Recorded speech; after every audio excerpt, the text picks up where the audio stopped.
Coucou, je vous retrouve aujourd'hui pour vous faire une petite vidéo que l'on m'a demandé, dans le cadre du CAL Love Note que j'organise depuis le 11 février.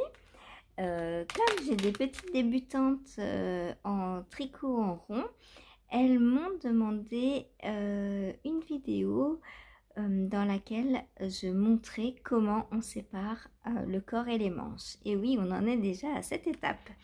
Le, le cal avance super bien, tout le monde est très enthousiaste. Je suis trop contente. Alors, voilà, donc je vous baisse pour vous montrer un petit peu mieux. Donc, voici ma version. Alors, donc j'ai terminé donc le raglan. Donc, comme vous le voyez, moi j'ai fait qu'une répétition de dentelle, hein, comme je vous avais expliqué. Je compte mettre ce pull comme tous les autres à même la peau. Et pour que la dentelle ne tombe pas trop au niveau de la poitrine, j'ai fait une répétition. Et ensuite, lors du raglan, j'ai fait plus de rangs en fait pour rattraper la différence de hauteur du raglan. Voilà, vous l'avez super bien, à la fois la dentelle, à la fois le coloris. C'est vraiment très très joli. Donc, je vais vous montrer comment je sépare mon corps et mes manches. Alors, pour cela, donc moi j'utilise pour tricoter les manches mon kit Chiagu. Voilà, dans lequel j'ai des aiguilles donc de 3,5 à 5. Donc les kits Chiagu se présentent en deux tailles de pointe. Hop, donc je vais vous montrer. Voilà, donc je ne triche pas, hein. En dessous ça démarre à la même hauteur. Donc voilà, deux tailles de pointe, de façon. Moi je trouve que c'est assez agréable quand par exemple on fait une chaussette ou une manche, hein. Il y a des fois la circonférence est un peu grande si on prend deux longues aiguilles. Donc moi ce que je fais en général, c'est soit j'en prends une longue et une petite.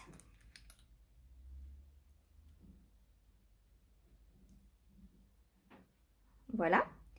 De cette façon, on arrive bien à fermer l'ouvrage. Ou alors, je prends le plus souvent deux petites.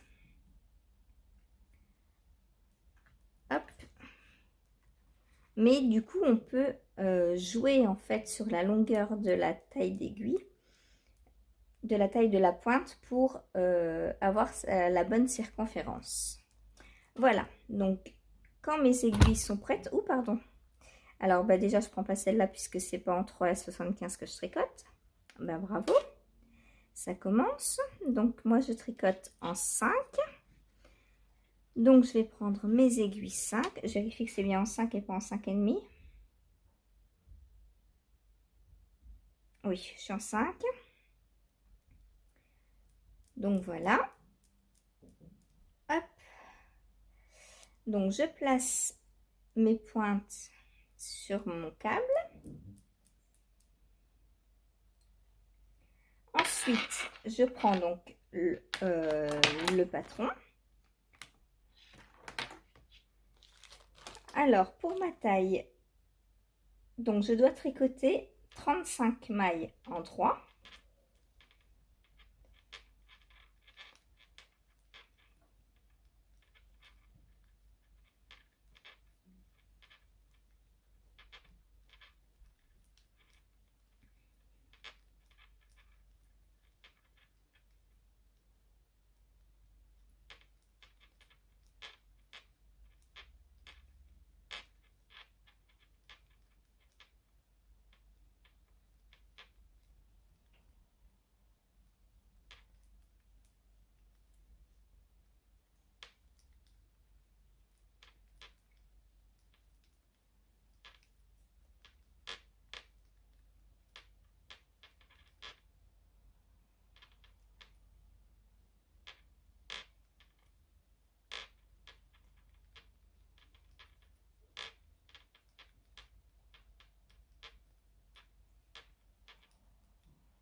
Voilà, ce qui représente en fait du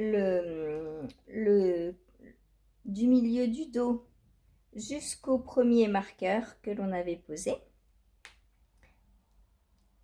Donc on enlève le marqueur. Ensuite, je place les 38 mailles de la manche sur mon câble avec lequel j'ai tricoté la manche. Donc je les glisse dessus simplement. Est-ce que vous voyez bien? Je vous rapproche. Attention au mal de mer. Voilà. Donc je glisse comme si je venais tricoter la maille à l'envers pour la mettre sur l'aiguille donc qui va aller faire la manche.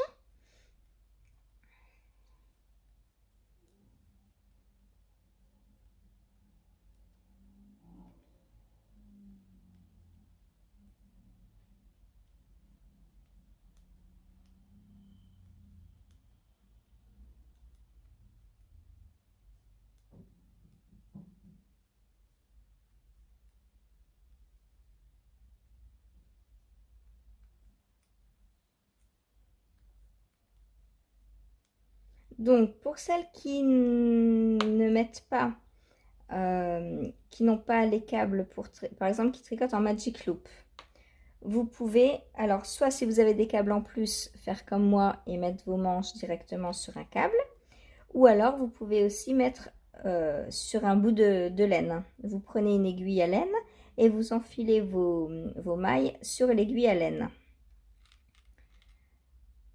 Ensuite donc j'enlève le prochain marqueur. Donc on a enlevé les deux marqueurs qui délimitaient la première manche. Donc là je viens sécuriser. Donc j'enlève mes aiguilles, mes pointes.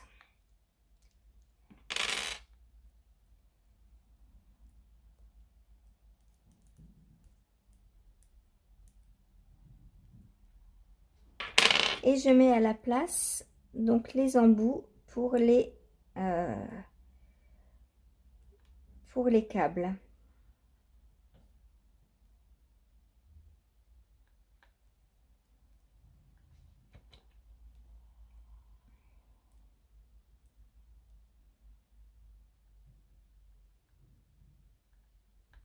Voilà. Ensuite, donc pour l'instant, ça vous donne donc les premières mailles du milieu du dos, la manche qui est en attente, puis on vous dit de castenner, donc pour ma part 7 mailles, donc de remonter 7 mailles. Donc ça, les 7 mailles que l'on remonte, c'est pour combler le trou que l'on laisse avec la manche.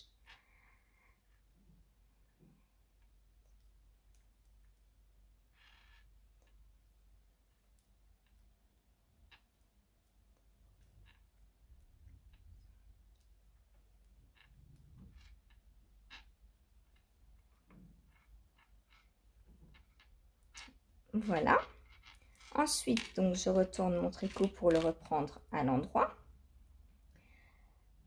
Je dois tricoter 70 mailles.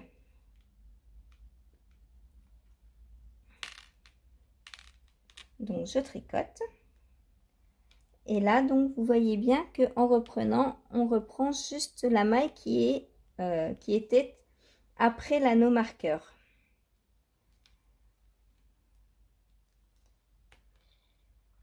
Donc 70 mailles, c'est l'équivalent donc du prochain marqueur qui délimite le devant du pull.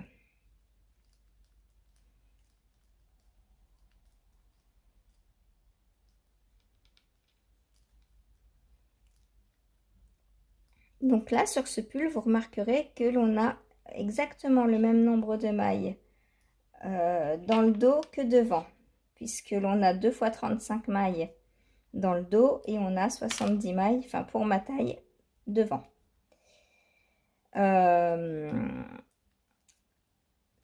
alors sur un pull lâche comme ça va pas trop poser de problème.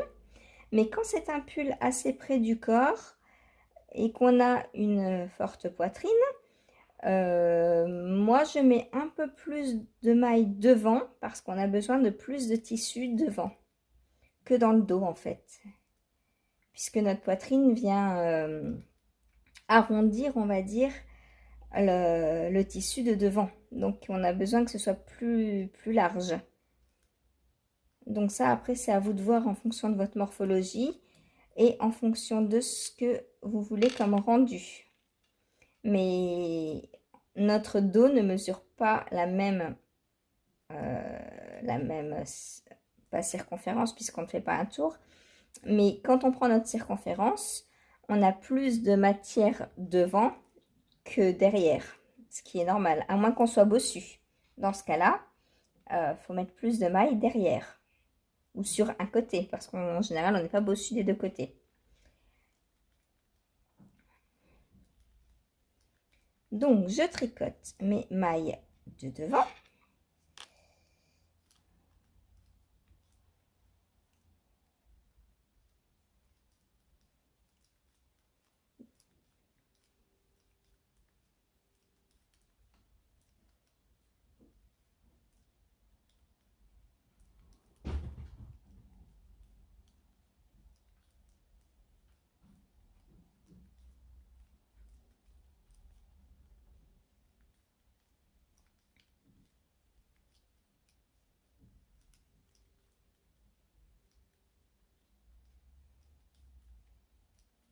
Voilà, et de nouveau, donc on arrive au marqueur qui termine le devant et annonce la manche.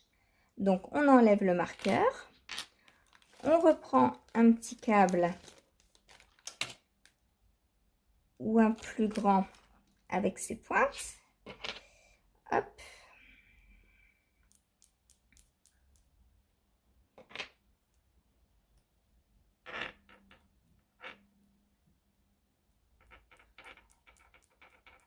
Voilà, on refait pareil, donc c'est-à-dire on va glisser toutes les mailles de la manche sur le câble que l'on vient de prendre.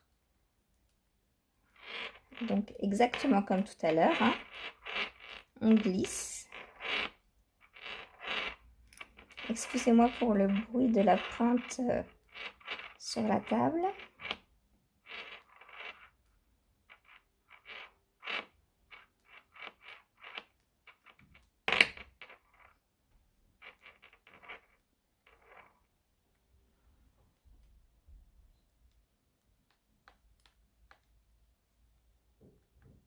Alors ça, c'est la manière la plus rapide, hein, de mettre sur le câble sur lequel on va tricoter directement la manche. Comme ça, on a moins de manipulation à faire. Quand on va reprendre les manches, on a juste à remettre nos pointes sur le câble et à tricoter. Voilà, donc on enlève de nouveau l'anneau marqueur. De nouveau, on monte cette maille.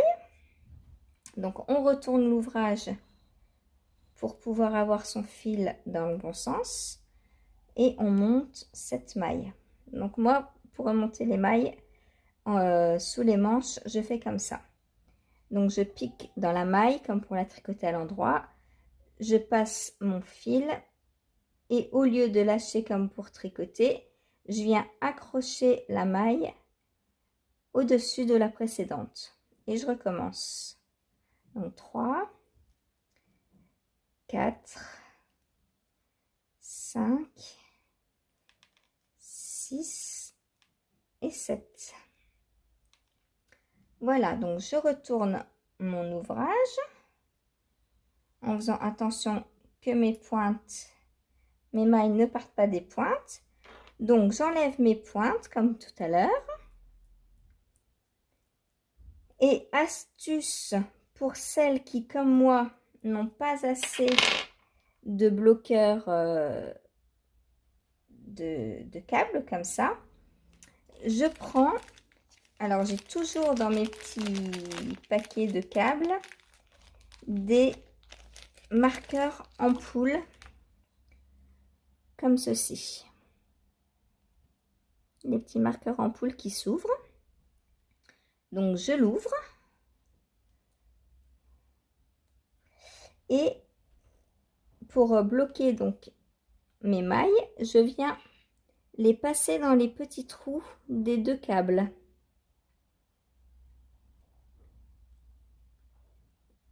Et je le referme.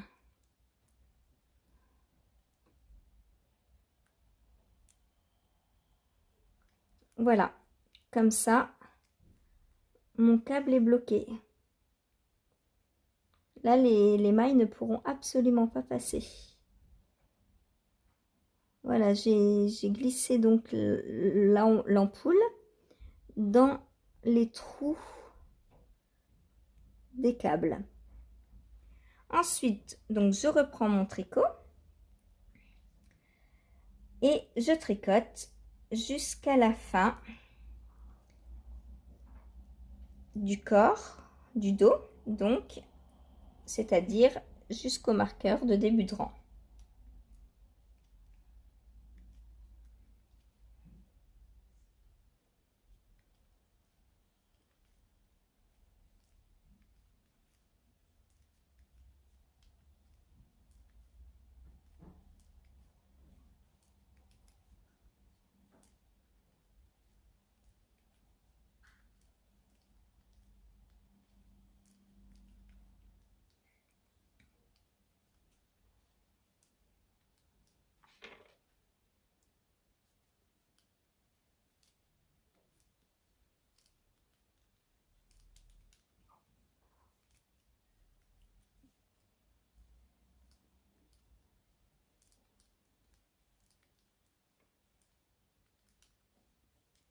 Donc on peut bloquer donc, enfin mettre les mailles en attente soit donc sur des câbles comme moi ou sur un bout de laine ou aussi je sais qu'il se vend des fils de Scooby-Doo pour faire pour bloquer les mailles, mais enfin moi je trouve que ça fait des manips en plus.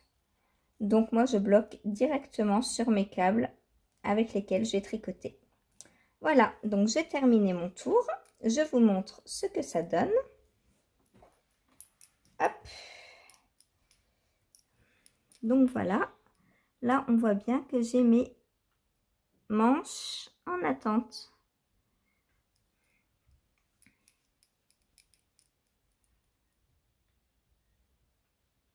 Voilà.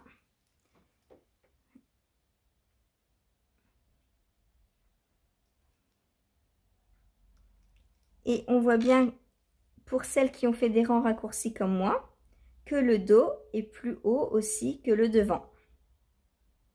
Là, on ne se pose pas la question de savoir où est le dos, où est le devant. On le voit tout de suite. Voilà, donc maintenant que mon yoke est terminé, mon raglan est terminé, mes manches sont en attente, je vais pouvoir tricoter le corps. Alors on a soit l'option cropped ou long, donc moi je vais faire long. Comme je ne suis pas encore à la fin de mes écheveaux, de mes premiers écheveaux, je pense que je vais les terminer, déjà sûr. Et il m'en restera deux donc après pour les manches. Donc je ferai, une fois que j'aurai fini les écheveaux, les deux premiers, je ferai les manches, le col et ensuite je continuerai le corps ou pas en fonction de la taille qu'il aura. Et à la fin donc du corps, je vais rajouter de la dentelle puisque elle est super belle. Et je me dis que ça pourra très bien finir le bas du corps à la place des côtes ou en fonction de si ça rebique ou pas, je ferai des côtes ou pas. On verra. Voilà. Donc pour le pull Love Note. Voilà, voilà. Je vous remonte. Coucou. Donc j'espère que cette vidéo vous aura plu. Alors bien sûr, elle est plus destinée aux débutantes en tricot en rond, mais bon, on me l'a demandé, donc j'allais pas leur dire non, les pauvres, hein. J'espère que les aguerris du tricot me comprendront. Voilà. N'hésitez pas à me mettre en commentaire donc si j'ai été assez claire, si la vidéo est assez visible, voilà, si la vidéo vous a plu. N'hésitez pas à la partager sur Insta et où vous voulez, parce qu'elle peut servir, à des gens qui ne me connaissent pas. Et le but de ma chaîne, bah, c'est avant tout de partager au plus grand nombre mes petites astuces, mes tricots, etc. etc. Donc, n'hésitez pas à partager. Excusez-moi, pendant ce temps, je range mon petit kit Chiago que j'adore. Voilà, alors celui-ci pour les manches ou même pour toute autre chose. Hein. Avec les connecteurs de câbles, c'est super pratique d'avoir, d'ailleurs je vais pas tout ranger, d'avoir des petits câbles supplémentaires comme ça peut, on peut le rajouter à un 40 cm rouge et du coup ça en fait un plus grand. C'est génial. Voilà, moi j'adore Chiago. C'est vraiment la marque à avoir. Donc moi j'ai le gros kit noir, le petit rouge pour les chaussettes et aussi pour les manches en fingering ou de layette, pourquoi pas, parce que bah, c'est des toutes petites tailles. Au niveau des pointes, hein, quand on tricote de la fingering, des côtes de fingering en 2,5, et ben c'est bien d'avoir le kit rouge aussi. Voilà. Et donc le bleu, je m'en sers principalement pour les manches, les bonnets, mais aussi, je vous dis, pour allonger les câbles des corps quand on a trop de mailles sur les aiguilles ou quand on fait un châle assez grand, on peut mettre un câble rouge au milieu et 2 bleus autour. Comme ça rallonge les câbles d'origine et c'est super. Voilà, et bien sur ce, je vous dis à bientôt. N'hésitez pas à mettre un petit commentaire, un petit pouce vers le haut s'il vous plaît, si elle vous a plu ma petite vidéo. Et à vous abonner si vous ne l'êtes toujours pas. Parce que bientôt, il y aura un concours. J'en dis pas plus. Salut!